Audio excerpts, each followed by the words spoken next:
Oh, gotcha. Dit is de Mekanicast. And from now I'm going to start talking in English again because I'm sitting right opposite to Loughridge and Andrew Robinson. Hi, guys. Hey, how are you? Hi, I'm fine. Thanks for making time. And my apologies for the time difference. I thought it was 6 hours the difference, but it seems to be 9 hour difference because you guys are on the West Coast. But that's actually quite funny because we're going to talk about time or something in between there. Or lack of. Oh yeah. Before we jump into the comic Standstill, you, Lee Loughridge, I've looked up your guys' bios, and you're mainly what I found from you. You're mainly you've been a colorist for some time, or am I wrong? Yeah. You did Yeah, Deadly no, Class and Good Asian? yeah, Deadly Class. Yeah, tons. I've been in the business for 30 years. So Yeah. I think I've done like 2,500 titles. Okay. Or books. And mainly coloring, or did you also do other Yeah, things? mainly color. I Okay. have a book out right now with Comixology called Midstate that I wrote. That was kind of the debut. But Yeah. this one with Andrew, we've been working on this for nearly a decade. Yeah, So it just took a while. Yeah, and you, Andrew, you did you mainly do covers for lots of comics. I see a few of my favorites. I've seen Shirtless Bear Fighter and Plastic on your resume, but also you did the heavy superhero titles like Hawkman, Iron Man, and such. And you did some interior artwork for the Scumbag, if I'm correct. I did. Yeah. Yeah. I do sequential art occasionally, but apparently I'm kind of slow. And yeah, it seems like it because you guys nearly worked a decade to start with this comic. Why did it take so long? Because you mainly were coloring and doing cover art, or how did that Andrew. came to be? Andrew, why did this take so long, Andrew? It's mainly my fault. It's because I was just trying to be, I think, too much of a perfectionist, or not even that, just trying to get it stylistically consistent and, drawings that I like. Okay. And how did you combine it? Because you both are also mentioned as artists, if I'm correct. So what did you then do, Lee? I did the color. So okay. Andrew did the art, and then I did the color over him. Yeah. And the idea was also created 10 years ago? Or was it? Yeah, I pitched I pitched this to you at San Diego Comic-Con. Yeah? Right. Is he there? Yeah. 2013, 2014. Yeah, I think so. I think it was 2013. I had a script for issue 1, gave it to Andrew, and luckily he loved it. And also, Andrew and I went to art school together, so we've known each other, since the early 90s. You know what? It might even go to the late 80s. Might even go to 89. Yeah, we could. Yeah, it might have been 89. Yeah. So we had some classes together there, and we were friends. And then you were in comics before me, I believe. And then when I got in, we reconnected. I think you were a few hours away from me at that time, right? Macon, I think. Yeah. And do you think it helps? Yeah, I actually started working while I was still in school. Okay. I don't need to brag. Just saying. Yeah. But do you guys think it helps because you've known each other for a long time? Does it make it easier to work together or not? I think easier. Yeah, because we knew each other before we had huge egos.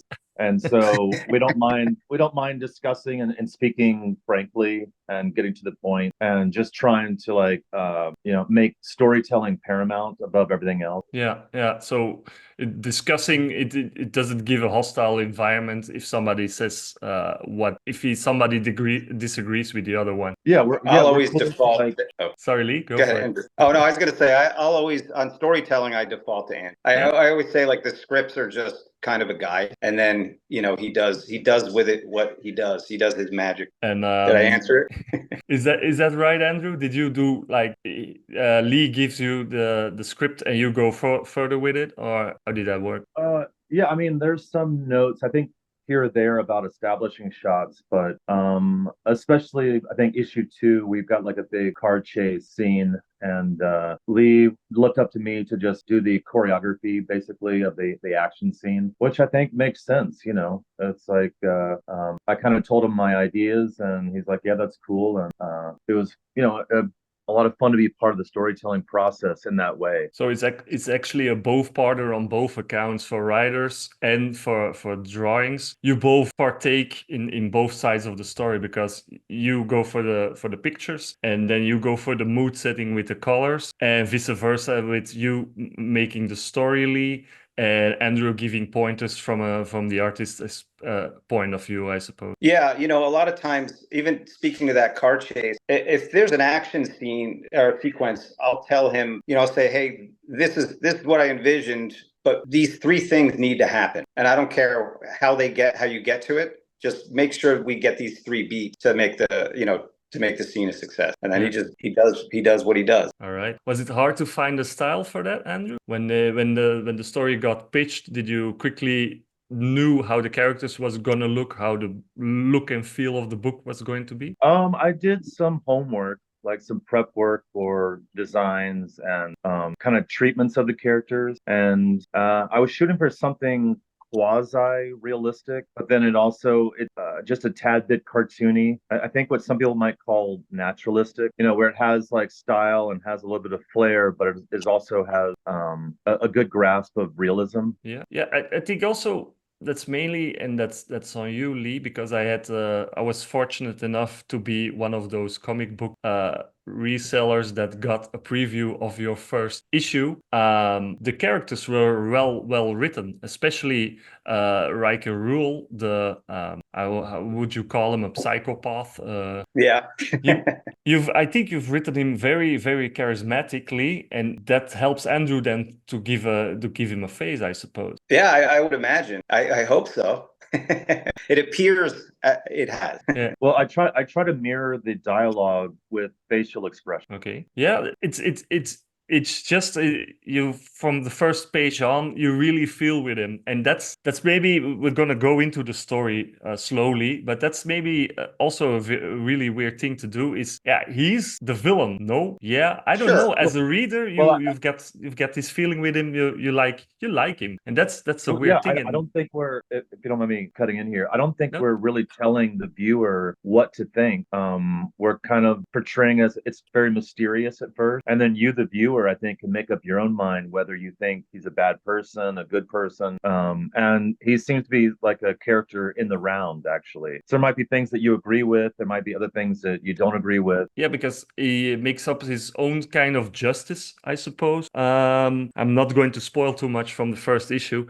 but it feels like, that's a really nice thought. I don't know who thought about that one-liner. I think it was probably you then. What wouldn't you do? Yeah, he goes the extra mile. If you see some injustice and you want to do something about it, he does the extra mile, I suppose. And that makes him a very likable character for things that we have in our head that we say, like, we couldn't possibly do something like that. He just goes ahead and does it, if I'm correct or not. Yes.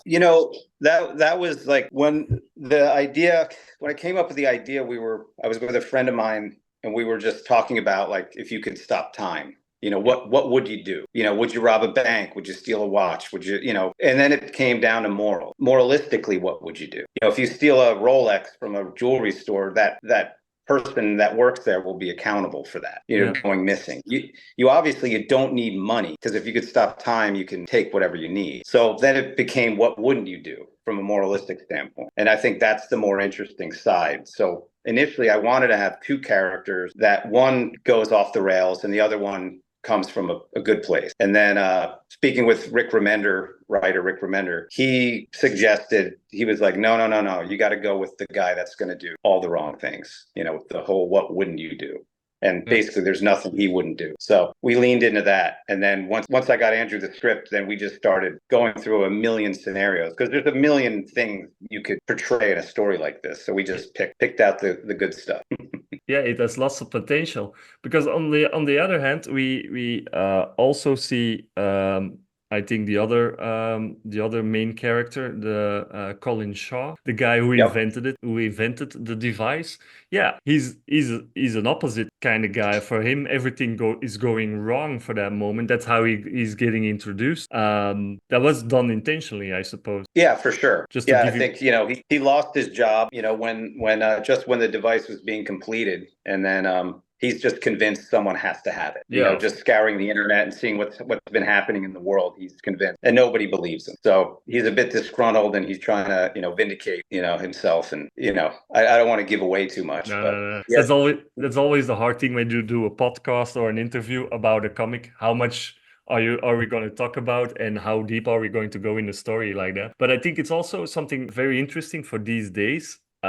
It's always, if the character, for instance, you also see on the TV, we've got like the Acolyte, the Boys, all those, everybody is cheering for the bad guys. And that makes it really interesting that you guys come up with this kind of story at this time. It's something that you can feel around the world. Everybody likes the bad guys, so that makes it a really interesting. If I think so. Yeah, I think everybody likes an anti-hero, and you'll see throughout the series where he lands. Yeah, because I'm not going to give too much away, but he starts small, but if I read the premise good enough, he's going to go bigger and bigger and bigger, if I'm right. There's talk about world leaders bodies piling up all over the world, so he's actually playing James Bond or something with the fact that he has this device. Yeah, I think, you'll have to see. A lot of that stuff has, a lot of things have already happened. Yeah.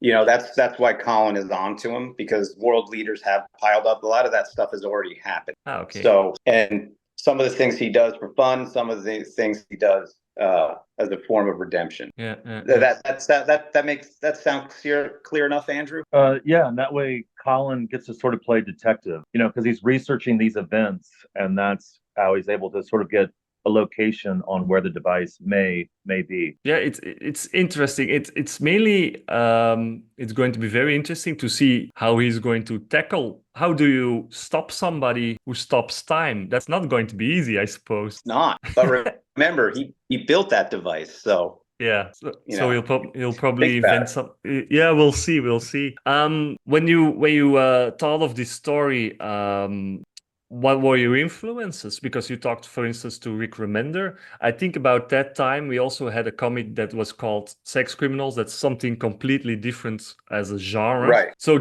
this isn't your typical time travel story, because you've got the aspect of just standing still with time. And there was also this comic called The Freeze, where somebody just had the ability to unfreeze the rest of the world that was frozen still. You also had that. Were those things any influences for you guys, or were you looking at other artists or writers? No, we came up with this before Sex Criminals came out. Yeah. So when that came out, I was pissed, because I was like, shit, this was what we were going to do. And then I read it and I went, oh, this isn't what we were going to do at all. It's totally different. So I guess you could say that this time stopping thing it could be its own genre. You know what I mean? So luckily Sex Criminals wasn't. I mean, I guess it goes against what I said, but they would rob banks. Time would freeze after they had sex, and they would rob banks. But again, if you could freeze time, you don't need money. So, yeah, that's a good that thing. was a great book. Yeah, absolutely. But that's indeed a very good point, where you can stop time. Yeah, you don't need money. You can do whatever you want, and that's the whole moral thing, and that makes it really, really interesting. I want to talk about the history that you guys did. Also, for you, Andrew, did you know from the start that you were going to be an artist, that you would get to this level of artistry? I really just, as a child, I was just drawing everywhere. I was drawing in church. I was drawing my notes at school. And fortunately for me, the high school I went to had a great art teacher. Okay. And she really guided me. I mean, I went to a senior high school, so I basically had the same art teacher for about 6 years. Oh, yeah. And she let us have fun, and she knew to get serious once I was a senior in high school. I was probably about 17 years old. And she came to me and she just said, hey, you could probably do this for a living. This could be your career if you wanted it. And I was like, really? It was worst advice ever. Yeah, have an adult that you look up to, that's like a mentor, and she opens a door for you, and then you realize, wow, that this is a possibility. So she worked with me, and I was able to get a scholarship, and that's how I went to college and met Lee. And by the time I was a senior, I started meeting other working professionals, and I ended up getting some short stories for Dark Horse my senior year of college. Oh, okay, that's a And good jumping on point. yeah, And and then for, you just keep working and try not to screw up too much, and yeah, here we true. are. There we go. And for you, Lee, because as a colorist, I have no idea how that career goes. Either do I. Same story as Andrew. You know, Yeah. had a great art program in high school, went to art school, and basically when I got out, a friend of mine turned me on to comic. Yeah. And then for me, it was like more of an economic decision. Like what role could I play in that industry that I could do quickly and efficiently. And as a penciler, I was too damn slow, probably not good enough. I tried inking, again, too slow. And then at that time, I was into graffiti. And so color and stuff like that was one of my strong suits, like working with like barrel markers and things like that. So a friend of mine got me some pages, and then I took to it. And I just realized, I was like, I want to get into this business. And then I didn't get work my senior year like Andrew, but I think I got work probably 2 years after college. I probably submitted for about 2 years relentlessly. And then Mark Torello gave me a shot over at DC. And then here I am. And is this the fact that you're now publishing your own comic? Is that actually a dream coming true? Was it something that during coloring an idea that you were working with, or was hoping that would come to life? Yeah, I mean, I always wrote stuff, but like in the 90s and the early 2000s, everybody just wanted superhero stories. And that I'm not into superhero stories. That's not what I want to write. I wanted to write more slice of life and kind of off the wall types of stories. And I guess I would say probably in 2005, 2010, that, you know, those stories became more and more popular. You know, the audience changed. Yeah. So absolutely. luckily for us, that happened. And then now, I mean, you can literally put out a story about anything. And, and the fact that we've got the superhero fatigue, how they call it, that helps a lot. Indies are really hot now, and people want alternative stories that are realistic, and maybe one aspect of the story is a bit out there, and that makes it really interesting for reading it. Yeah, I think a lot of the superhero stuff, like, what are you going to do with Superman? Yeah.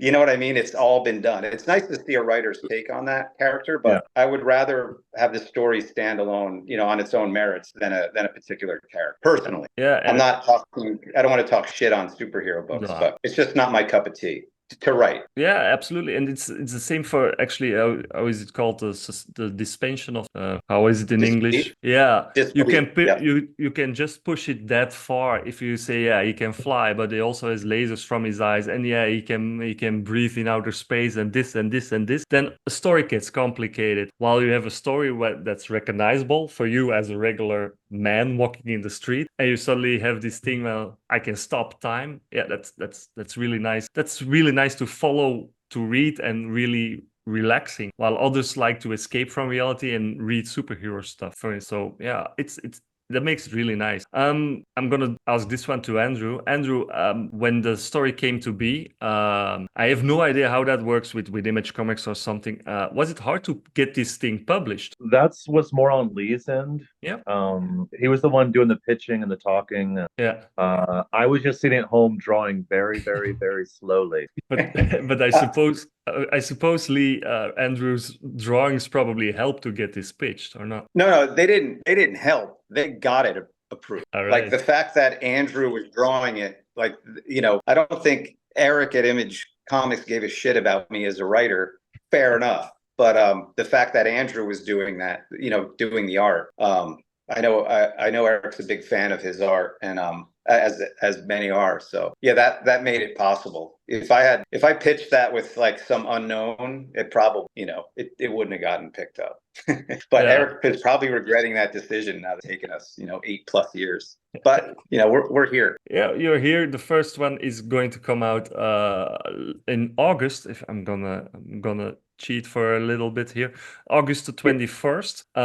It's going to be an 8-parter. Is that final, or do you already have ideas to make it further, or is that the we're going to see what happens? Yeah, there is an ending with a question mark. Aha. So there is it could end there, or it could definitely keep on going. So Okay. I just finished last night. Actually, I was trying to be strategic in this ending where it's succinct, but also it could go on if people wanted more, we could definitely give them more. All right, that's fair. But then then there's like, do you leave the party while you're still having fun? I don't know. Do you just end it? But it could keep going, sure. All right, that's very interesting. Did the writing process give you more?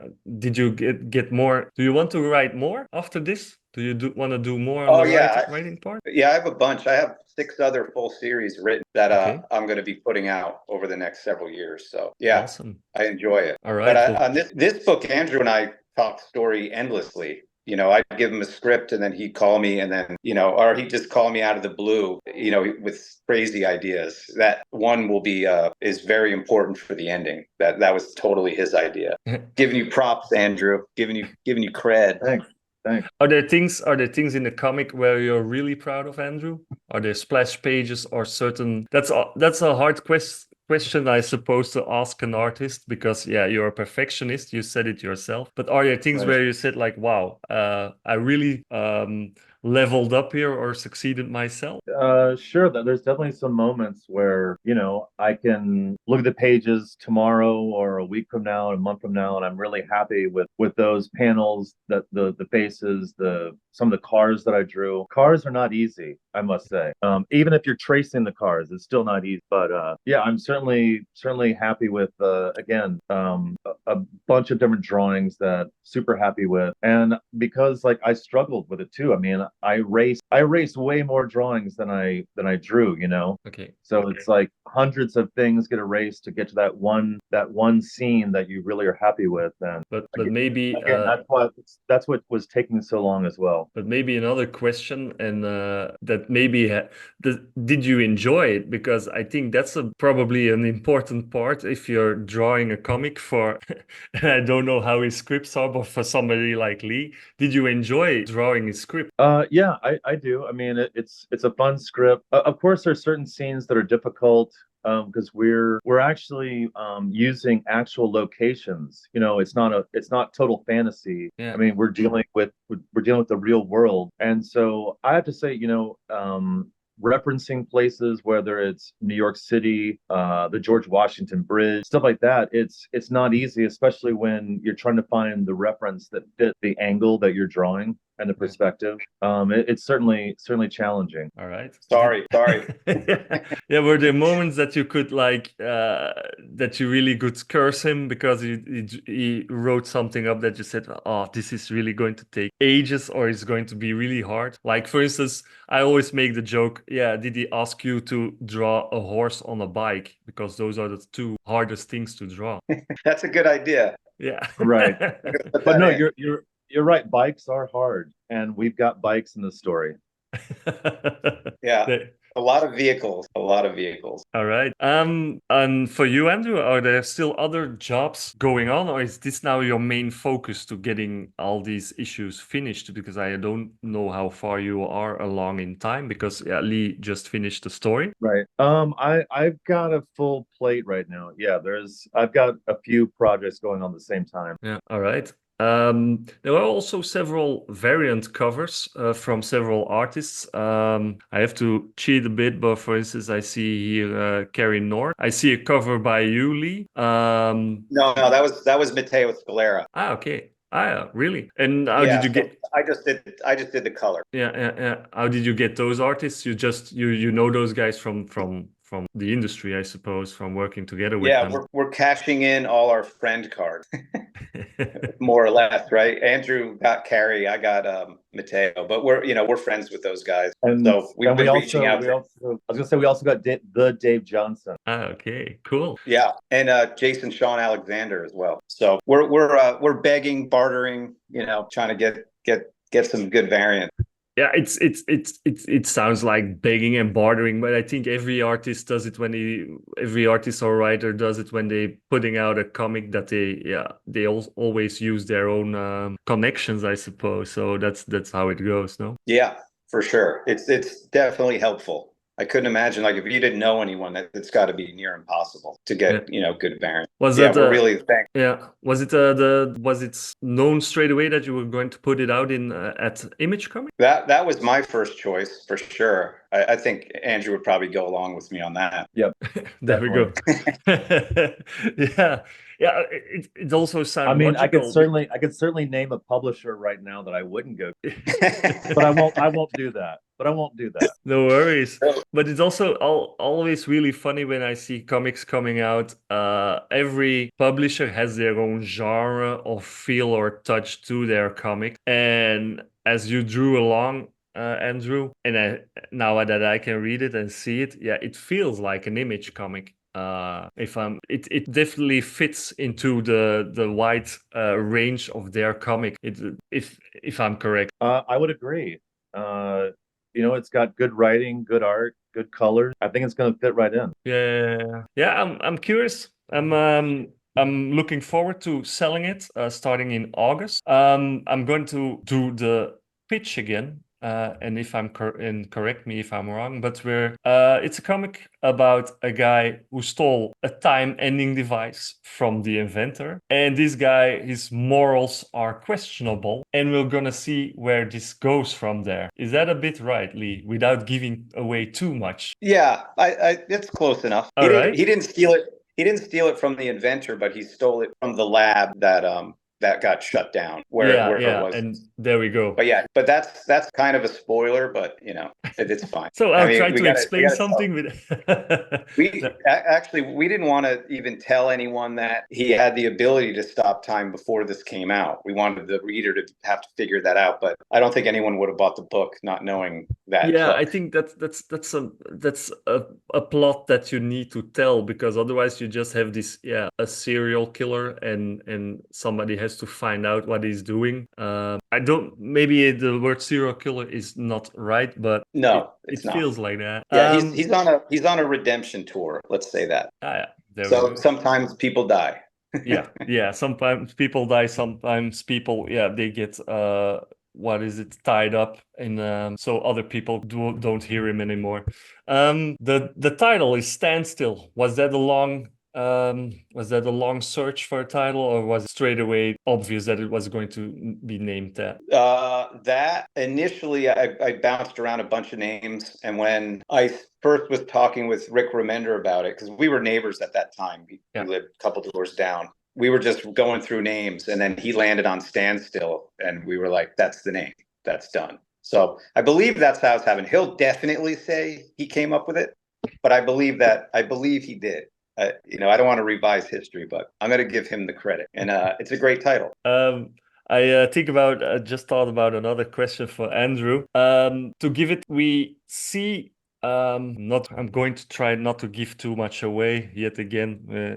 We can see what happens when time stands still. Was it hard to give that a visual effect or a feel to it? Well, I think in some of the story, we're kind of just showing you the aftermath of stopping time, and then eventually we will use some techniques so that the reader visually can understand that the time has stopped. I mean, I won't get into the details just to not give things away. But there's a couple different storytelling elements that we use to like really convey to the reader what has happened. Yeah, because there's a certain moment in the first issue where Ryker, where we see what he does when everybody else is standing still. And that's something you gave an effect to, but I think then maybe it was more on you, Lee, because you worked with the colors on that. Yeah. So we give it a blue tone to let you know. And a lot of times we'll even hint like when it's coming, his wrist will light up. Yeah. And I don't know, we haven't really spoke for the future issues if we'll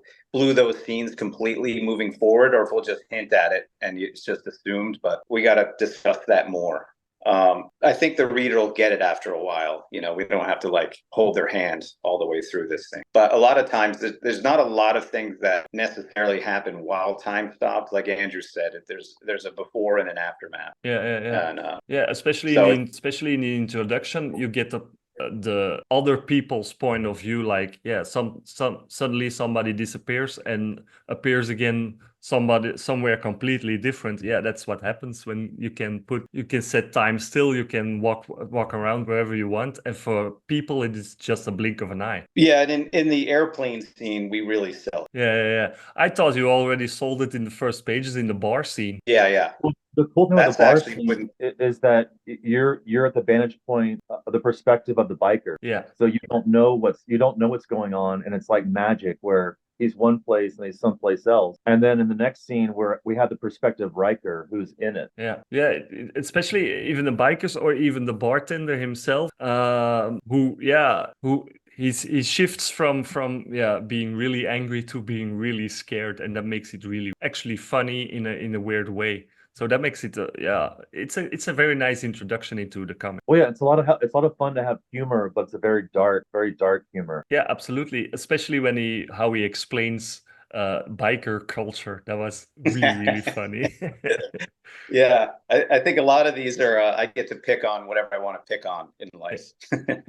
And that makes me happy. And that definitely helps sell the character. That gives him more flesh as a person, and that makes it really fun and makes it funny, but with a good dark humor side of things. So we want you to love Ryker. He's a lovable maniac. Yeah.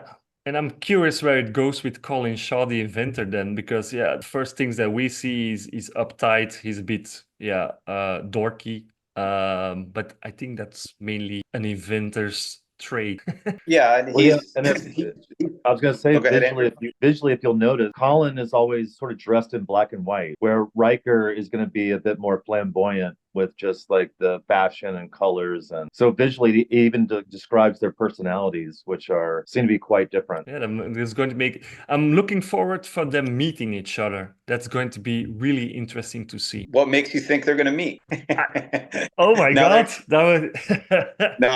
They do. They do. There's more to it. There's more to it than you think. Yeah. And on that bombshell, one more question for both of you. You probably thought about this 100 times, or when people ask you about the comic, what's the first thing you would do when you can put time still, Lee? Oh, no one's asked me that. Ah, really? Yeah. Well, maybe. You've got some time to think now, Andrew.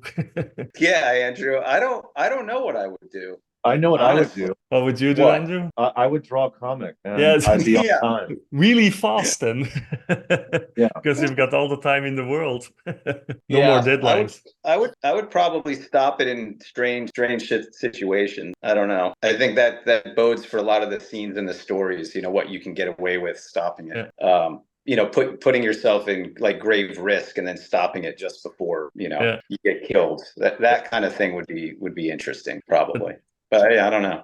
I'd probably just stop it just to be alone and just have everything be quiet. Yeah. There was an episode on a very special series where there was this certain episode where a couple could put time still and they grew old along the way.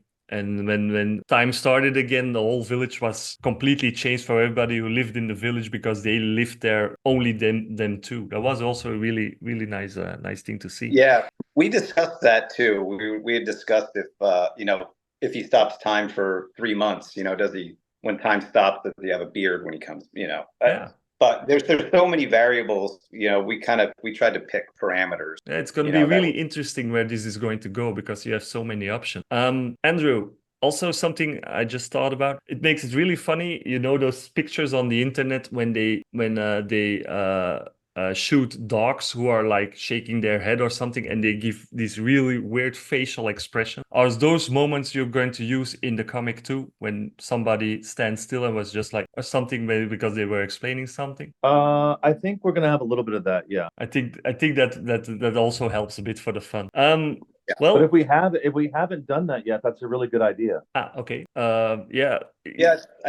Andrew, I think the diner scene that could, something like that could work. That's interesting. Cool to have known that I can give you an idea too. All right, we'll give you credit. We'll give you the credit. That's okay. I'll read it. We're looking forward to it. I'm looking forward to selling the comic. Standstill. it's going to be Wednesday the 21st. It's going to be 8 issues. Everybody can start their pull lists now. I think the final order cutoff is going to be, but I think we still have some time. It's in June. July 29th. Yeah, so we still have some time. It's up until the first week of August or something that people can certainly get subscribe to it, and I'll be sure to get some extra back issues of it. Standstill, drawn by Andrew Robinson and written by Loughridge and colored by Loughridge. Gentlemen, thank you very much. I'm looking forward to this comic. Hey, Chen, can you do us a favor? Yeah. Can you order 20,000 copies? I'm gonna see what I can do, but the plane has to carry them over here, and that's not going to be that easy. I'm going to have to charter one plane for myself. That's fine. That's fine. That'll be good. Gentlemen, thank you very much for your time. It's very interesting. I wish you the best of luck with this comic. It's going to be Standstill. It's very nice. Thank you very much, and everybody, thanks for listening and viewing the Mekanicast. Bye. Thank you. Bye.